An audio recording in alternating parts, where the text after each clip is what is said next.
दोस्तों नमस्कार। एक लाइन हमेशा से आप लोगों ने सुनी होगी कि ऑलवेज स्पीक ट्रुथ, सदा सत्य बोलिए।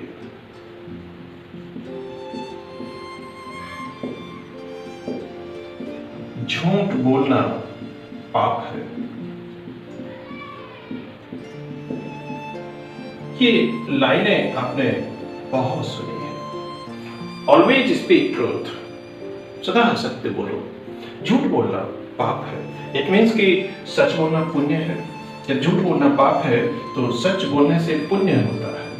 ठीक है, मान लेते हैं कि सच बोलना पुण्य है। ठीक है, एक एग्जाम्पल से समझते हैं। एक जगह एक आश्रम में एक साधु बैठे थे, वो तपस्या कर रहे थे।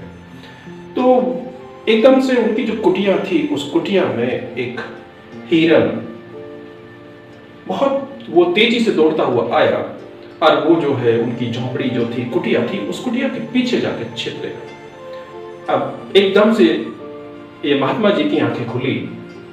उन्होंने सोचा कुछ गड़बड़ है। तो इतनी ही देर में एक आदमी आया। उसने पूछा कि बाबा जी, आपने यहाँ इस कुटिया में किसी हिरन को घुसते हुए देखा?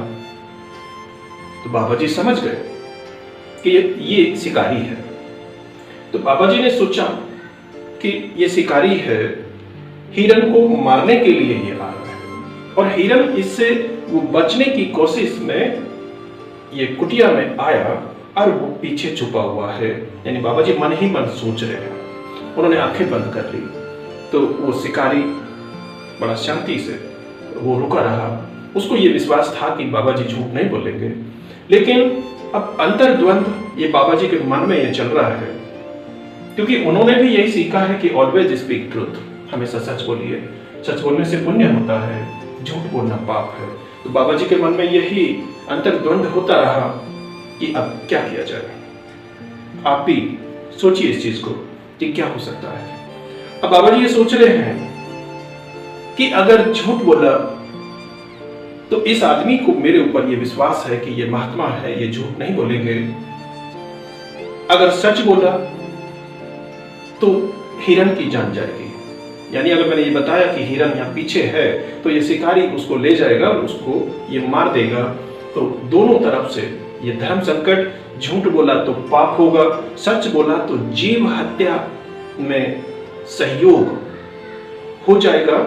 यानी कि हिरन को मारने में महात्मा जी भी सहभागी हो जाएंगे, तो वो एक अलग से पाप हो जाएगा। जीव हत्या भी पाप है, यानी कि धर्म संकट। अब बाबा जी क्या करेंगे? सदा सत्य बोले तो पुण्य होगा, झूठ बोले तो पाप होगा। तो बाबा जी ने सोचा कि कैसे हिरन को बचाया जाए। तो बाबा जी ने कहा कि बेटा, इन आंखों ने हिरन को देखा है। जरा सुनना ध्यान से कि ये पाप और पुण्य को किस तरह से समझा जा सकता है, ये कितना व्यावहारिक है। ये बाबा जी ने कहा कि बेटा, इन आंखों ने हिरन को देखा है, लेकिन आंखें बोल नहीं सकती, आंखें बता नहीं सकती कि हिरन कहाँ है। लेकिन इन होठों से, यानी मैं मुंह से बता सकता हूं कि हिरन कहाँ है, लेकिन मेरे होठ, मेरा मुंह हिरन को देख नहीं सकता। तो शिकारी समझ गया, समझदार था, समझ गया कि बाबा जी बताना नहीं चाहते कि हिरन कहाँ है, उन्होंने देखा है। और वो पाप और पुण्य के बीच में अंतर्द्वंद है उनके बीच, तो ना झूठ बोल सकते हैं ना सच बोल सकते हैं। तो समझदार शिकारी था, वहां से उनको वो नमस्ते प्रणाम करके वो निकल जाता है। तो अब आप देखिए कि महात्मा ने किस तरह से अपने आप को बचाया। यही है व्यवहारिक ज्ञान। ऑलवेज स्पीक ट्रुथ कहा गया, लेकिन अगर सच बोलने से किसी की जान जाती है, किसी की मौत हो जाती है, तो क्या वो सच भी पुण्य होगा? नहीं। ये शास्त्रों में जो लिखा गया वो इसलिए लिखा गया कि हमेशा सच बोलिए। इसमें आप लोगों को ये अपने आप सोचना पड़ेगा कि उस सच बोलने से किसी को नुकसान तो नहीं हो रहा है। अगर सच बोलने से एक बार हमें नुकसान होता है तो सही है, कोई बात नहीं है। लेकिन अगर किसी और जीव को हमारे अलावा हमारे सच बोलने से किसी और जीव को कुछ भी नुकसान होता है तो वो सच वो पुण्य की श्रेणी में नहीं आता है। अब पाप को समझते हैं कि झूठ बोलना पाप है। अगर झूठ बोलने से किसी की जान को बचाया जा सकता है, ये तो आप सभी लोग कहते हैं समाज में सभी को कि एक झूठ से अगर किसी की जान ये बच सकती है तो वो बोल देना चाहिए, वो पुण्य ही होता है। तो ये व्यवहारिक पक्ष है। इसका एक दूसरा पक्ष मैं आप लोगों को और बता दूं कि अगर झूठ अपने लिए बोला जाए, अपने लिए और अपने ये प्रॉफिट के लिए, तो वो ये पाप की कैटेगरी में आता है। अगर आपने झूठ बोला किसी दूसरे के प्रॉफिट के लिए, किसी दूसरे के फायदे के लिए, तो वो पुण्य की कैटेगरी में चला जाता है। जितना मुझे अनुभव है मैं वो बता रहा हूं। मैं शास्त्री नहीं हूं, ना ही मैंने शास्त्रों को पढ़ा है ना सीखा है, लेकिन जो अनुभव, मैंने कहा कि अनुभव बांटने से बढ़ते हैं। नॉलेज ये बहता हुआ पानी है, इसीलिए मेरी ये कोशिश है कि मैंने जो अपने अनुभव लिए हैं उन अनुभवों से कुछ ये बातें शेयर की जाए, ये ताकि आप लोगों को उसका कुछ फायदा हो जाए। तो झूठ बोलने से अगर अपने लिए प्रॉफिट होता है तो वो पाप की कैटेगरी में आता है, लेकिन झूठ बोलने से, एक झूठ बोलने से अगर आप दूसरों को कुछ फायदा पहुंचा पा रहे हैं तो वो पाप की कैटेगरी में नहीं आता है। अगर झूठ बोलने से, आपके झूठ बोलने से किसी को नुकसान हो रहा है तो वो महापाप की कैटेगरी में आता है। तो इसलिए झूठ को नॉर्मली कहा जाता है कि झूठ बोलना पाप है। लेकिन सच ये भी है, अगर कोई दूसरा आदमी आपके फेवर में झूठ बोलता है तो आपके लिए वो पाप की श्रेणी में नहीं आता। यही फैक्ट है।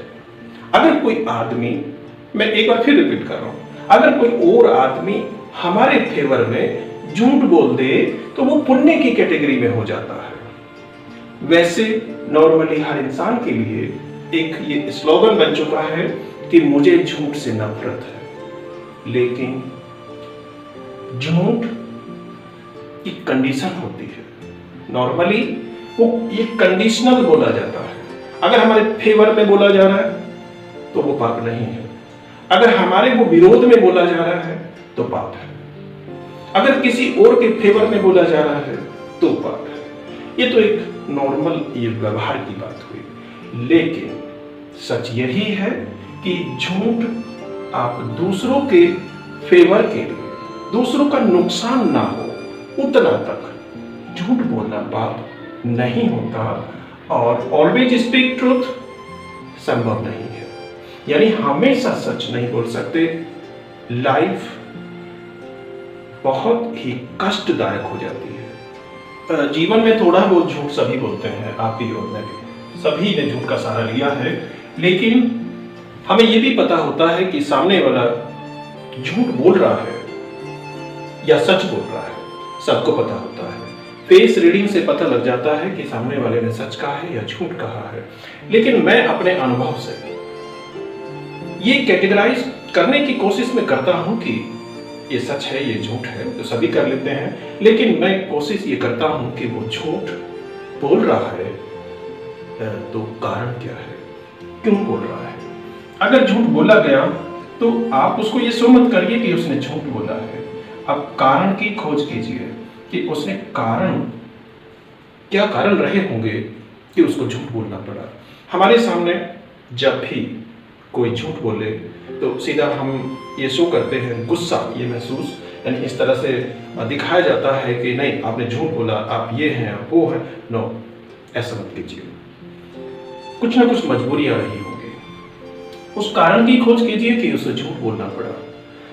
अगर वो सामने वाला हमारी वो तारीफ में झूठ बोलता है, हमें ये कहें कि आप बहुत अच्छे हैं, आप बहुत सुंदर हैं, आप बहुत मतलब इस तरह से कहें कि आप बहुत सत्यवादी हैं, तब भी हमें ये पता होता है कि हम क्या हैं। सामने वाला सच बोल रहा है कि झूठ बोल रहा है, लेकिन वो तारीफ हमें बहुत सुंदर, अच्छी लगती है।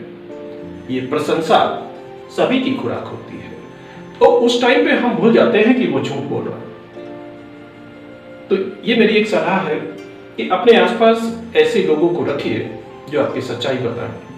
यानी उस टाइम पे सच की जरूरत होती है।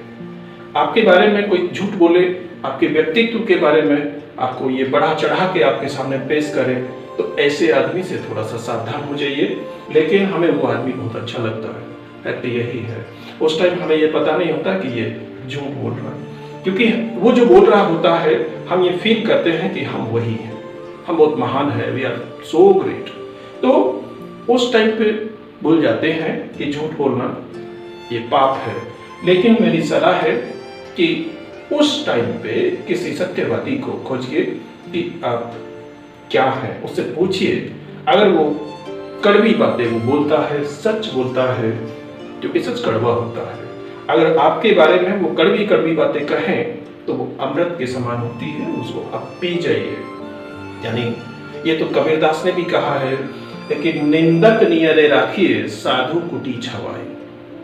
निंदक नियरे यानी नजदीक, राखिए साधु कुटी छवाए। यानी जो आपकी आलोचना करे, आपके गुण अवगुण बताए, उसको एक साधु की तरह अपने वो नजदीक रखिए। ये कुटियां बना के दे दीजिए उसको कि आप मेरे वो नजदीक रहें और मेरी आलोचना करें, मेरे गुण अवगुण का अवलोकन करें और वो मुझे बताएं कि मैं अपनी कमियों को सुधार सकूं। तो इस स्थिति में यानी अपनी ये प्रशंसा के लिए झूठ बोलने वालों से सावधान रहें।